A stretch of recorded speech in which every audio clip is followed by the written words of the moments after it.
I'm Christopher May and welcome. Today we're going to talk about a traditional Tibetan Buddhist shrine. Shrines can be of many different flavors, or you can call it an altar if you will, and sometimes in the West we call them altars. A shrine is created in order for you to remind yourself of all the beautiful, uplifting, inspirational, and positive qualities within your own self and within the world, within the universe, within the divine, within all the great Buddhas, Bodhisattvas, and masters. So we create shrines to honor ourselves and honor that part of ourself which is the highest within us. So we're not really worshiping statues. We're not worshiping objects. We're looking at them as mirrors of our own pure, true nature. In a Tibetan Buddhist shrine, we use water as the offerings in the front row. There are 7 bowls. And we fill the bowls to about 1/4 inch full. You can get these bowls at our website at fourgates.com. You can get them other places as well.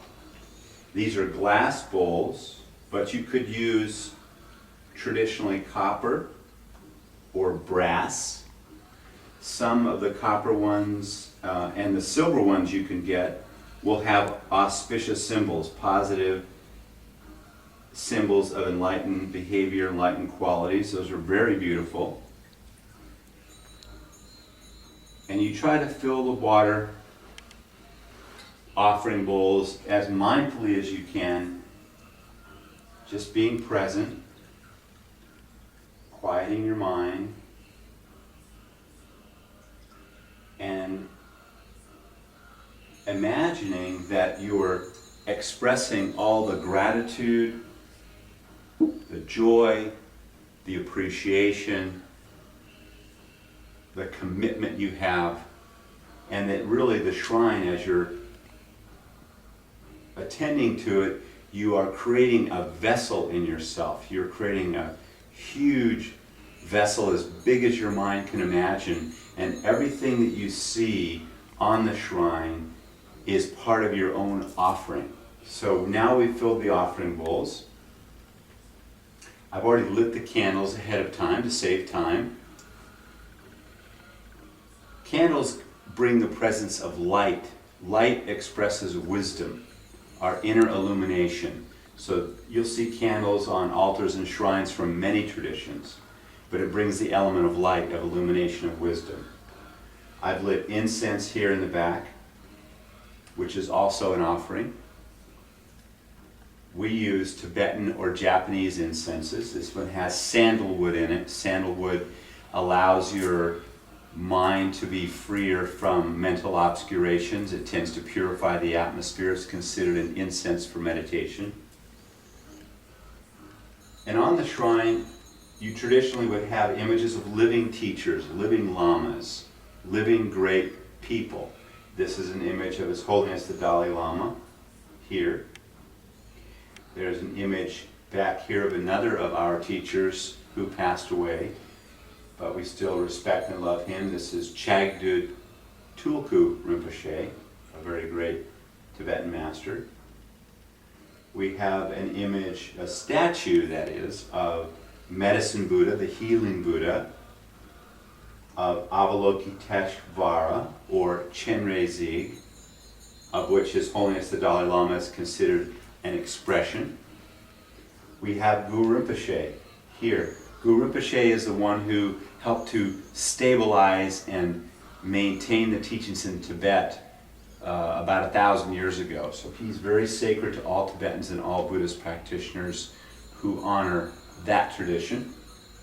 We have an image of Manjushri. Manjushri is the wisdom Buddha, the Buddha that expresses absolute primordial wisdom, wisdom within our own nature. We have Amitabha Buddha on the end, the statue of holding the vase in this position. Amitabha is the Buddha of pure light, a primordial Buddha. And then we have other images, again, Chenrezig, a picture, and white Vajrasattva, who is the Buddha of purity and purification. Doing the Vajrasattva practice allows you to purify karmic obstacles and impurities from your own nature. We also have a crystal. A crystal is a symbol of pure nature of mind. It's not something New Age, nor is it something which is kind of vague, but it really just expresses our own pure mind. So it reminds us of who we are, and we have that on the shrine as well. Above the shrine, we have again a painting which is called a Thangkas, Thanka. It's a painting of Guru Rinpoche again, who is the great guru who brought Buddhism and maintained it and stabilized it in Tibet and gave many, many powerful teachings. To your left, we have an image of the historical Shakyamuni Buddha, the Buddha 2,500 years ago that gave many of the teachings that established Buddhism in India. And over here, behind me, we have another image, another Thangka of Chenrezig again. Chenrezig is the Buddha or Bodhisattva of loving compassion, and he vowed to work to free all beings from samsara, that is the wheel of suffering and life and death and rebirth, until the end of samsara, or the end of time. So he made a very strong commitment. He's a great example of compassion and loving kindness. I opened with a gong. A gong is a beautiful and powerful way to help purify the space, to bring your mind into focus. Sound is one of the most powerful influences in life, and as you know from listening to music, it really can change your mood. It can totally turn around feelings, and you can go from being kind of down or frustrated or angry to kind of upbeat and kind of energetic. A gong helps to relax the mind, to help purify the space, and it aids in focus and concentration. There are many other things one could use on a shrine. This is just one example.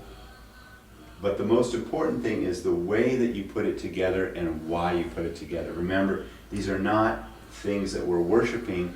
These are objects, being paintings or expressions or symbols of our own enlightened nature, and of the enlightened nature that exists within these great beings that have taught and helped humanity for thousands and thousands of years and eons, really, since beginningless time, since human beings first started understanding this connection. So we encourage you to visit a local Buddhist organization in your area, or to go to our website at fourgates.com. You can learn more about these things there.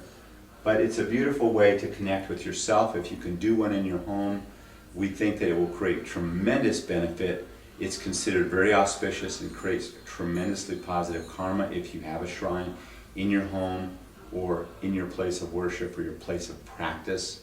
That's why we have one here at Four Gates.